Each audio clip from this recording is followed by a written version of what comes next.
घटिया कमेंट्स को लेकर के तृषा ने पहली बार बयान दिया है और कहा है कि इस उम्र में ड्रामा करना बंद कर दो, बहुत ही शर्म की बात है, जाओ और कुछ पैसे कमाकर शांति पाओ। दोस्तों, तमिल की एक्ट्रेस तृषा कृष्णन को लेकर के पिछले कई दिनों से जो बयानबाजी है वो तेज है। कुछ वक्त पहले ही विपक्ष के नेता उदयनिधि स्टालिन ने तमिलनाडु के जो सीएम हैं सी जोसेफ विजय, उन पर निशाना साधा था, लेकिन वहां पर नारे तृषा के नाम के लगे।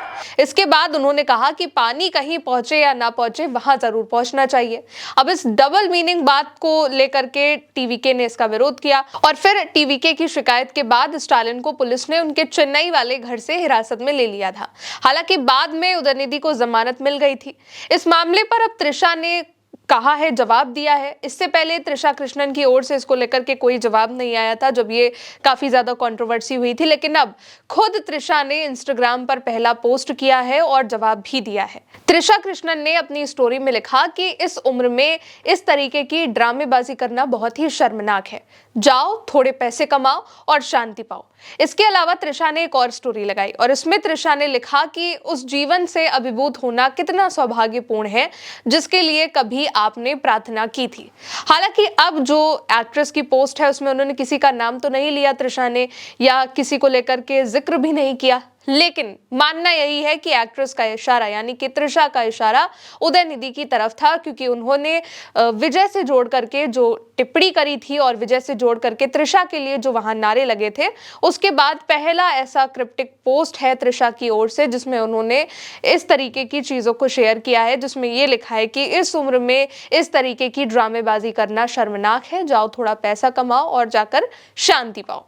और ये जो उनका स्टोरी है, ये जो पोस्ट है, अब ये काफी ज्यादा चर्चा में भी बन गया है। असल में उदयनिधि स्टालिन ने कावेरी प्रोटेस्ट के वक्त एक भाषण दिया था और यहाँ पर उन्होंने सी जोसेफ विजय यानी तमिलनाडु के जो सीएम हैं उनको लेकर के निशाना साधा था, लेकिन तभी भीड़ में किसी ने तृषा का नाम ले लिया और उसके बाद वहां पर तृषा तृषा के नारे लगने लगते हैं। इसके बाद उदयनिधि स्टालिन ने एक डबल मीनिंग कमेंट किया था और कहा था कि पानी कहीं पहुंचे या ना पहुंचे, लेकिन वहां जरूर पहुंचना चाहिए। बाद में उन्होंने, जब लोग हंसने लगते हैं, तो उन्होंने एक इशारा भी किया और कहा कि कावेरी की बात कर रहा हूं। तो इसको लेकर के काफी ज्यादा कंट्रोवर्सी हो गई। टीवीके ने और कई सांसदों ने, कई पार्टियों ने इसका विरोध किया कि उदयनिधि स्टालिन ने इस तरीके का घटिया बयान दिया है। इसके बाद उनकी जम करके आलोचना की गई। फिर उन्हें चेन्नई पुलिस ने गिरफ्तार कर लिया था, हिरासत में ले लिया था। बाद में उनको जमानत मिल गई।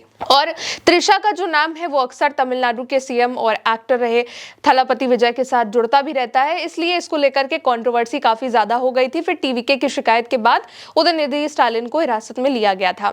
हालांकि तब तक तृषा की ओर से इस बयान को लेकर के, इस कंट्रोवर्सी को लेकर के कोई भी जवाब नहीं आया था, कोई बयान नहीं आया था, लेकिन अब उन्होंने जो स्टोरी लगाई है उसे लोग इसी से जोड़ रहे हैं।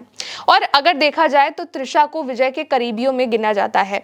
दोनों एक दूसरे के बहुत क्लोज भी हैं, काफी अच्छे दोस्त हैं, कई सारी फिल्मों में एक साथ काम कर चुके हैं। जब विजय तमिलनाडु का चुनाव जीते थे तब वो वहां पर पहुंची थी, तृषा उनके घर में गई थी। फिर उसके बाद जब विजय ने सीएम पद की शपथ ली तब भी तृषा वहां पर थी, भावुक नजर आई थी और तृषा हर एक कदम में विजय के साथ रही। विजय के बर्थडे के लिए उन्होंने कई सारे स्पेशल पोस्ट भी शेयर किए थे। इसके बाद भी लोगों ने कई सारे रूमर्स फैले कि हो सकता है कि तृषा और विजय शादी कर ले, क्योंकि उस वक्त विजय का उनकी पत्नी के साथ तलाक का केस चल रहा था। हालांकि अब वो जो केस है वो बंद कर दिया गया है उनकी, विजय की पत्नी की अर्जी के बाद ही। लेकिन उस वक्त यही जोड़ा जा रहा था क्योंकि उनकी पत्नी ने, यानी विजय की पत्नी ने आरोप भी लगाया था कि विजय का किसी एक एक्ट्रेस के साथ में अफेयर चल रहा है। तब ये जोड़ा गया था कि हो सकता है कि विजय और तृषा एक रिलेशनशिप में है और तृषा उनके करीबियों में भी गिनी जाती हैं। अक्सर विजय के साथ स्पॉट की जाती हैं, साथ में दोनों को देखा भी जाता है। फिर जब विजय सीएम बनते हैं, चुनाव जीतते हैं, उस पल भी तृषा उनके साथ रहती हैं। और इसके बाद से ही कई लोग तृषा और विजय को जोड़ करके कमेंट भी करते रहते हैं, खास करके तमिलनाडु में विपक्ष। जब उदयनिधि स्टालिन ने भी भाषण दिया तब वहां पर भी इसीलिए तृषा के नाम के नारे लगने लगते हैं, जिसके बाद ये कंट्रोवर्सी और बढ़ जाती है। और जिस तरीके से तृषा को विजय के साथ देखा जाता है उसको लेकर के भी कई लोग क्वेश्चन करते हैं। और यही नहीं, अब एआईडीएमके के जो नेता हैं आरबी उदय कुमार, उनके बयान ने भी इस कंट्रोवर्सी को बढ़ा दिया है। यहाँ पर जो एआईडीएमके के नेता हैं आरबी उदय कुमार, उन्होंने कहा है कि तमिलनाडु के मुख्यमंत्री विजय त्रिशा कृष्णन को उप मुख्यमंत्री कब बनाएंगे। असल में उन्होंने यहाँ पर तंज भरे लहजे में इस बात को कहा कि टीवी के जन्मजात समानता का नारा लगाती है, हम सब ने इस पर भरोसा किया, लेकिन अब सरकारी नियुक्तियां बड़ा विवाद खड़ी कर रही हैं। विजय की फिल्मों में काम करने वाले जितने मेकर्स हैं, तकनीकी कलाकार हैं, वो चुपचाप तरीके से सरकारी पदों पर नियुक्त किए जा रहे हैं। और तभी यहाँ पर उन्होंने इस बात का भी जिक्र किया एआईएडीएमके के नेता ने कि त्रिशा को विजय उप मुख्यमंत्री कब बनाने वाले हैं, यानी कि यहाँ पर भी उन्होंने तंज भरे लहजे में इस बात को कहा। हालांकि इसको लेकर के त्रिशा की ओर से कोई बयान नहीं आया है। और अगर देखा जाए तो विजय जो है, उनकी जब त्रिशा के साथ नजदीकियां होती हैं, फोटोज सामने आते हैं, तो लोग इसको लेकर के कई बार क्वेश्चन करते हैं। हालांकि अभी जो विजय का तलाक का केस था वो भी खत्म हो चुका है। इसके बाद कई लोगों ने कहा कि हो सकता है कि अब त्रिशा और विजय के रिश्ते में दूरियां भी आ जाए। इनको लेकर के त्रिशा ज्यादातर कुछ खुल करके नहीं बोलती है, ना त्रिशा ना विजय की ओर से कभी इसको लेकर के कोई बयान दिया गया है। लेकिन जो विपक्ष के नेता हैं तमिलनाडु में, वो इसको लेकर के लगातार पॉइंट कर रहे हैं। पहले उदयनिधि स्टालिन की ओर से किया गया और अब एक और नेता ने ये कह दिया है कि त्रिशा को कब उप मुख्यमंत्री बनाया जाएगा।